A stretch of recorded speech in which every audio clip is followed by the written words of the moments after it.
There was a time not long ago when it seemed like Apple spent more time telling its customers what they wanted rather than just giving it to them. Convenient features like SD card slots, HDMI ports, and a traditional laptop keyboard were unceremoniously booted from MacBooks in favor of USB-C and a disastrous butterfly keyboard paired with a divisive OLED touch bar. Apple's professionally focused Mac Pro was given a space-efficient cylindrical redesign that failed at the basic task of keeping power-hungry components, like those a professional user might actually need, cool. But with yesterday's announcements, which include the powerful and port-rich Mac Studio and a new monitor that costs a fraction of the price of Apple's previous attempt, Apple is now consistently doling out consumer-friendly features its fans have been calling for. Apple is continuing its crowd-pleasing turnaround. Take the Studio display. With a starting price of $1,599, it's much more expensive than most monitors on the market, but compared to Apple's previous monitor, the $4,999 Pro Display XDR, which didn't even come with a stand, the Studio display looks downright affordable. It's still far from a mass-market product, and I'd wager the vast majority of people are going to stick with more generic black rectangles from the likes of Lenovo and Dell. But the Studio display includes the kind of quality-of-life features that are sure to make it popular with a certain subset of Apple's users.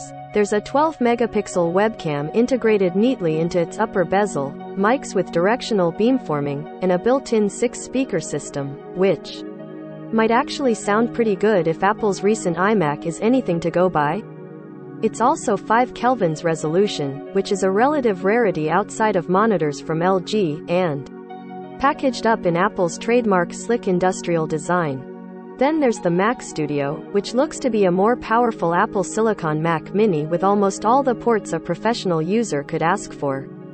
That means 4 Thunderbolt 4 ports on its rear and the continued existence of traditional USB-A, Ethernet, 3.5mm audio, and HDMI ports for the vast majority of users that still need them.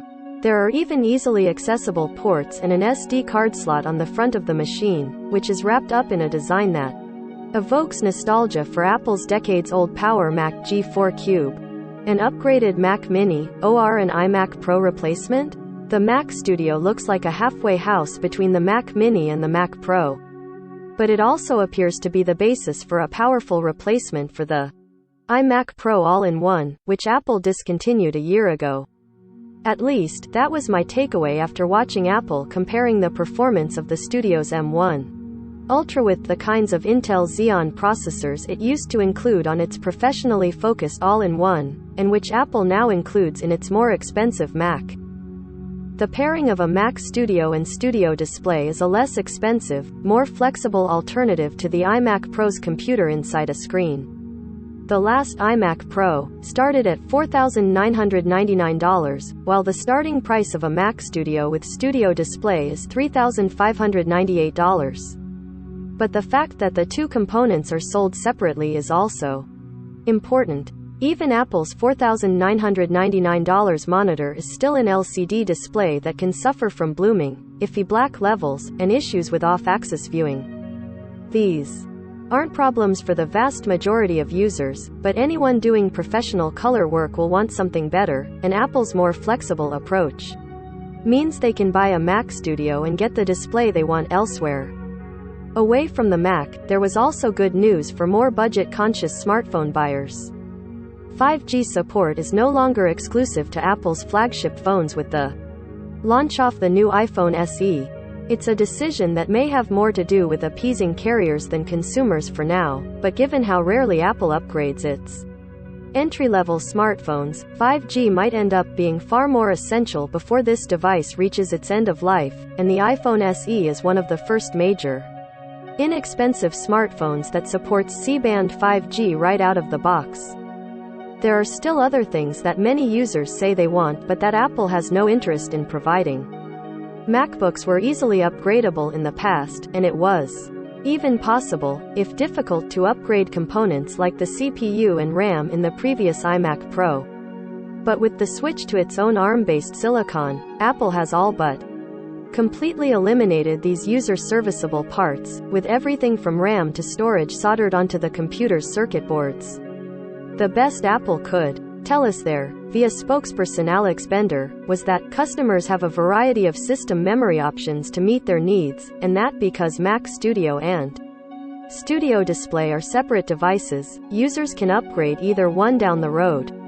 The only even vaguely modular computer Apple now sells is the Mac Pro, and who knows how much this will change when it makes the jump to Apple Silicon. The shift became obvious in 2019. It's hard to say exactly when Apple's thinking shifted.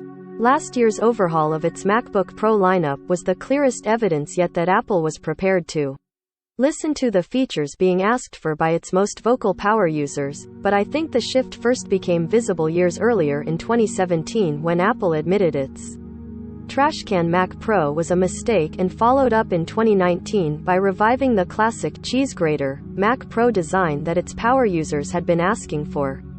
With height PCI Express slots, standard memory module slots, and more ports.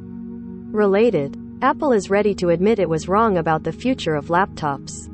In retrospect, it's an interesting coincidence that famed Apple designer Jony Ive's departure from the company was announced just weeks after the 2019 Mac Pro. The timing of the announcements wasn't lost on some commentators, who quickly pointed to Ive's history of form over function design missteps ranging from the original iMac's hockey puck mouse through to the Apple TV's original Siri remote.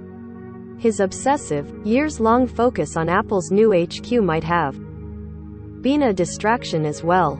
Since then, Apple has continued to walk back many of the most controversial design decisions of the Ive era, even if its latest Magic Mouse still insists on charging from the bottom. I don't want to overstate Ive's influence, or understate his accomplishments, at a company that's as massive and successful as Apple. But with each passing Apple event, it's hard to ignore the fact that a product shift is happening at the company. Once sparse and streamlined MacBooks are growing useful ports in, reverting to thicker and more reliable keyboards, TV remotes are swapping confusing trackpads for intuitive D-pads, and even the humble iPhone is thickening up to make room for a bigger battery. If I had asked my customers what they wanted, they would have said a faster horse. Yes, sometimes there's value in making bold decisions on behalf of your customers. Just look at what people said when Apple dared to announce the original iPhone without a physical keyboard, or when Apple first released the now ultra-popular AirPods. These were product categories in their infancy, and Apple succeeded by making big, and sometimes unpopular, decisions about what form they should take. That Henry Ford quote about faster horses is almost certainly fake, but it persists because it neatly expresses something that feels so true, and because Apple's Steve Jobs famously quoted it himself. But Tim Cook's Apple has been known to override Steve Jobs-era decisions, like the idea that Apple's customers shouldn't get a larger iPhone. Tech like laptops and desktop computers are long past their infancy. They're established product categories, where customers have a clear idea of how they like them to work and what they need to get the job done. So thank God Apple isn't just telling people how they should be using its products. Instead, with its latest announcements, the company's showing that it can listen as well. In this stream, Apple's peak performance event, rumors, news, and announcements. View all 25 stories.